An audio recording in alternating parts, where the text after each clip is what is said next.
Okay, so just to be clear, Chuck, my good buddy at ChatGPT, the ratio of sitting to moving for most people in the United States and maybe around the world could roughly be what again?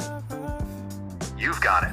Roughly speaking, it might look like about 10 or so hours of sitting for every 1 to 3 hours of real movement, though it depends on the person.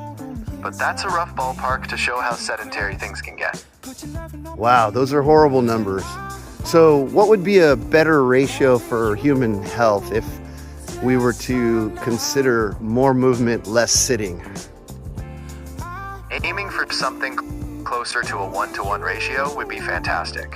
So for every hour you're seated, you'd ideally be moving or at least standing for close to an hour. Now, in reality, that's tough, but if you can even break up long sitting periods and work towards something like half sitting, half moving or standing, that's a big win for health.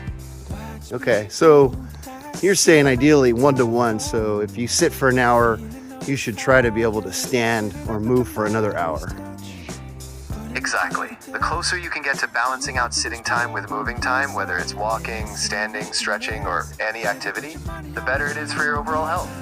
It's all about reducing those long stretches and being sedentary. All right, so I don't see that happening, Chuck. What do you think is a more realistic number for people that are at a desk job? You're right, it's tough to hit that ideal. Realistically, for someone at a desk job, maybe aiming for something like a 3-to-1 ratio, 3 hours sitting to 1 hour of movement, would be a solid and achievable goal. Even that shift, breaking up long sitting spells, would make a huge difference for most folks. All right, so let's see if most people are doing roughly 8 hours of work a day. Let's say it's at a desk job. They're going to get 2 breaks and a lunch. What ratio would that give them if they moved on both of those breaks and their lunch? So let's say they move during 2 short breaks, maybe 10 minutes each, and a 30-minute walk at lunch. That's about 50 minutes of movement total in an 8-hour workday. That would roughly land them around a 5-to-1 sitting to moving ratio. Much better than no breaks at all.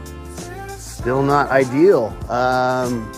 Well, any other tips or tricks you could give them? What about making a pre-work walk, including walks in their breaks and lunch, and then doing something active after work?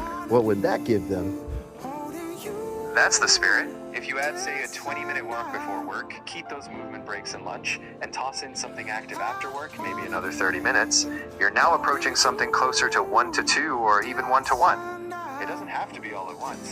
Stacking those bits of movement throughout the day really adds up, and that's a huge win for health. There you go.